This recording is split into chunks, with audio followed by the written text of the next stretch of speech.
Ngayong araw nga ay samahan nyo na naman si Uncle Break sa panibago kong vlog sa pagiging estudyante at the same time isang empleyado. Alam na!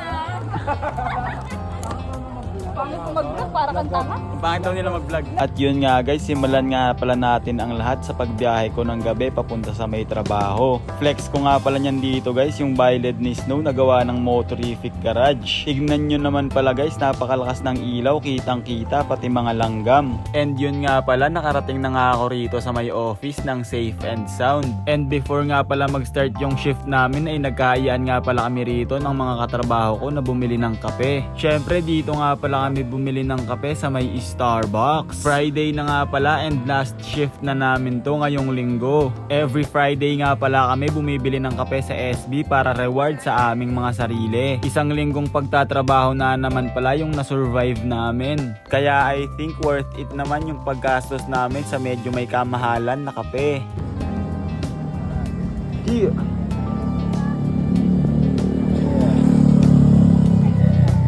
And syempre, during lunch, naghanap na naman kami neto ng masarap na makakainan ni Kuya JB. Kaya naglakad na nga pala kami neto papunta rito sa may Jollibee. Worth it nga rin pala kumain dito sa may Jollibee dahil less than 100 pesos lang ay meron ka ng sulit at napakasarap na mix and match. After lunch and after 8 hours of working nga ay oras na naman para mag-transform si Uncle Break. From employee to student real quick na naman. After nga ng magdamag ko na pagtatrabaho ay oras na nga pala para pumasok naman ako sa school. And bago nga pala ako dumiretso sa school ay dumaan na muna ako rito sa may Bridgetown sa may Starbucks dahil nautusan ako bumili ng kaklase ko. Ang ganda nga pala ng building ng Starbucks dito guys, napaka-elegante ng disenyo. At ito na nga guys, ganito na nga pala yung itsura ko pagpasok ng school. Ang pogi ko talaga. Baseball. Baseball. Ang init. And as far as I can remember nga guys ay nagkaroon kami ng long test sa first subject namin. Habang demo teaching naman pala yung nangyari sa second subject namin. And after 2 subjects nga ay meron na naman kaming vacant na 1.5 oras. Alam na! Pangit ko mag-vlog para kang tanga. Bakit daw nila mag-vlog? Para siyang tanga? Gutom na nga pala kami guys, kaya tamang hanap na naman pala kami neto ng makakainan. At dito ko nga rin pala na-realize guys na napakasarap pumasok sa school bilang estudyante. Sa kakalakad nga namin ay dito na kami napadpad sa may McDonald's. Ano yan? Ano pinag-usapan niyo? Boracay. At eto nga pala yung mga pagkain namin yan guys. Ace, food trip na naman si Uncle Break. Nauna na nga pala ako netong bumalik mag-isa sa may school guys. Dahil naatasan nga pala ako na magpa-print ng score sheets ng demo teaching ng grupo namin. And bago nga tuluyang bumalik sa classroom ay bumili pa nga pala muna ako ng chocolate. Nag-crave nga pala ako neto kaya ayan kahit mainit tamang lakad ako neto sa labas ng school. And sa last subject nga namin ay nagkaroon na naman ng demo teaching yung isang grupo sa section namin. You guys get it? Yes! Okay, very good. Next. So, there are 2 types of... At ayan nga guys, tignan nyo nga pala yung IMs ng isa naming kaklase, napaka-creative. Medyo mahirap nga lang pala siya i-manage kaya pinagtulong-tulungan na nga pala ito ng mga kaklase ko na hawakan.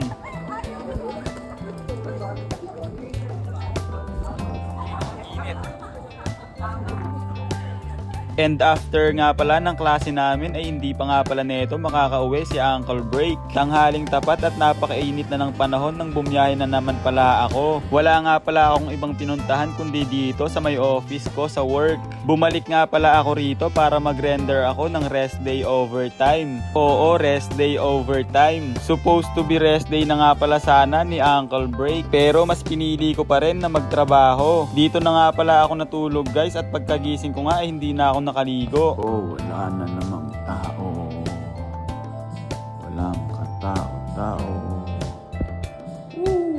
Alas 6 ng gabi na nga pala ako nagising at nakapagsimula ng trabaho. Wala pa nga rin pala neto yung mga kasama ko kaya solo pa si Uncle Break. Medyo nakakatakot nga pala rito sa may office kapag mag-isa lang. Pero since ang tagal ko nang nagtatrabaho dito nasanay na lang ako. Takot nga pala ako sa multo pero mas mukhang takot yata sila sa akin dahil hindi sila nagpapakita. So let's not bring the past back anymore. lamig at nakakantok. I must forgive you, and you must forgive me too. It's the only thing that's left that we haven't tried to do. One thing I'm sure was that we haven't tried before. Let's not bring the past back anymore. If you say you'll be there too. Bogey, oh. Yeah.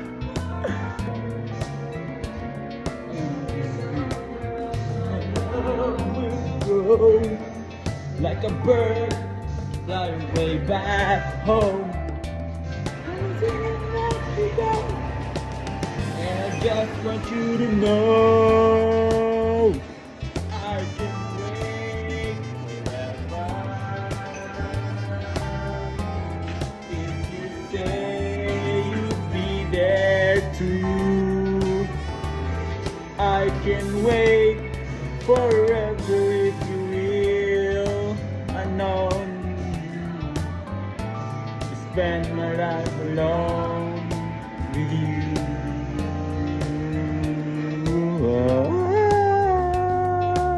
At yun nga guys, inabot na nga pala niyan dito si Uncle Bert ng Kabaliwan. Epekto na yata yun ng puyat at pagod. Tatlo nga pala kami nagkasabay-sabay mag-rest day overtime nila kaya JP at STL Tan. Buenas nga dahil nalibre pa kami ng lunch. And after nga ng 10 hours na rest day overtime ni Uncle Bert ay finally makakauwi na rin ako. Hanggang dito na nga lang pala yung vlog ko guys. Maraming salamat sa panonood.